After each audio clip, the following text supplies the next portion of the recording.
San Francisco Mayor Daniel Lurie says his proposal to add 1,500 beds for the unhoused is slowly coming together, despite being a challenging proposition. Supporters say the plan would be a big boost since right now there's about 3,200 beds in shelters across the city. ABC 7 News Building a Better Bay Area reporter Leanne Melendez is here now to take a closer look. Leanne? Well, you can call it being creative or overly optimistic. Your choice. Call it what you will. The mayor says he and the city will be judged by how we care for our most vulnerable residents. People who have seen this crisis unfold say they just want to see results. Moving people off the streets have had its anticipated consequences, like realizing the city needs more beds and places to put them in. Our plan is to work with communities and find space. Ah, yes, space. That word that really does not exist in San Francisco. But let's give it a whirl. Mayor Daniel Lurie wants to add 1,500 beds in the upcoming months. Consider this. The Navigation Center along the Embarcadero, one of the largest in the city, has 200 beds. You would need more than 7 like this one to get close to Lurie's projected 1,500. We're working to use existing sites. We'll have some new sites, but we're working with community groups and supervisors to determine those now. According to information obtained by ABC 7 News, those extra beds would not be exclusive to shelters. There may be psychiatric locked beds for those with serious mental health issues, housing vouchers for families, beds featured in tiny homes, and residential treatment beds, to name a few. The Board of Supervisors Land Use and Transportation Committee has already discussed a plan to allow this tourist hotel to transition to a sober living residential program that would house and care for those in recovery. Hotels. Steve Good, whose nonprofit runs the Embarcadero Navigation Center, says that may open the possibility for the smaller hotels that are struggling financially. Is that possible? Oh, absolutely. I mean, there are plenty of hotels right now that are suffering that would gladly hand their buildings over to accommodate more homeless individuals. Beyond that, I mean, I don't really know where we're going to find more land to put up structures like this. These 2 hotels had very low occupancy rates. Since the pandemic, they have operated as emergency shelters, receiving funds from the city. This one, the Cova, converted in 2022. Good afternoon, Supervisors. Cynthia Gomez with Unite Here Local 2, the Hotel Workers Union. But there has been pushback from labor and at least one supervisor.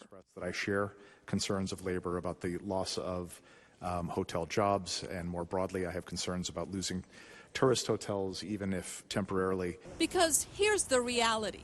During the pandemic, when some hotels were temporarily occupied by people living on the streets, the city ended up paying dearly after they left. For the shelter-in-place programs, damage costs alone ended up exceeding $60 million.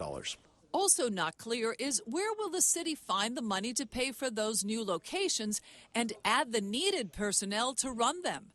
And then there's the unanswered question, what to do with people who refuse shelter. Last November, we found Ann Worrell living in a tent. I find it more peaceful here in my tent. I call it my little hobbit hole. And I have more serenity and tranquility this way. This week, we ran into her making her own shelter in the doorway of an empty business. There are 50 shelters operating throughout the city. A disproportionate number of them are in the Tenderloin and South of Market neighborhoods. But I really think you got to spread it out across the city. It's not fair to give one community, the burden of having to deal with multiple shelters. A year ago, conditions on the streets forced some merchants and 2 hotels in the Tenderloin, the Best Western and the Phoenix, to sue the city over the illegal drug use here. The Phoenix Hotel, which is across the street, complained. Yes. How bad was it here? It was very bad when I just got the store open and running for 6 months. In the beginning, there was a block of homelessness down there and drugs. Today, because of that lawsuit, conditions have improved. Danny No supports Lurie's plan to aggressively house more people. San Francisco, I'm a native. I know we always have that bust and boom happening. Hopefully in next summer, we'll see. We'll see when the sun comes out, if it's going to be better, it's going to be better or not. Well, we want to be very fair and transparent here. A few of these proposals were initiated by the previous mayor, London Breed, and her administration. What Lurie is doing is taking what was already in the works as a jumping off point and expanding from there.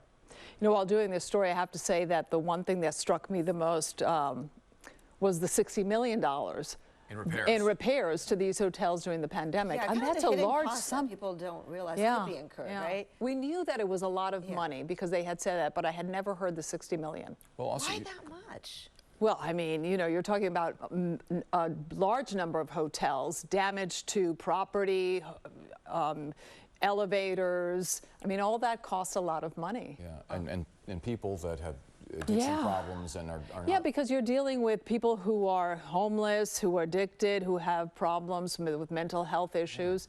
You know, they're not, some took care of the place, some didn't. Yeah.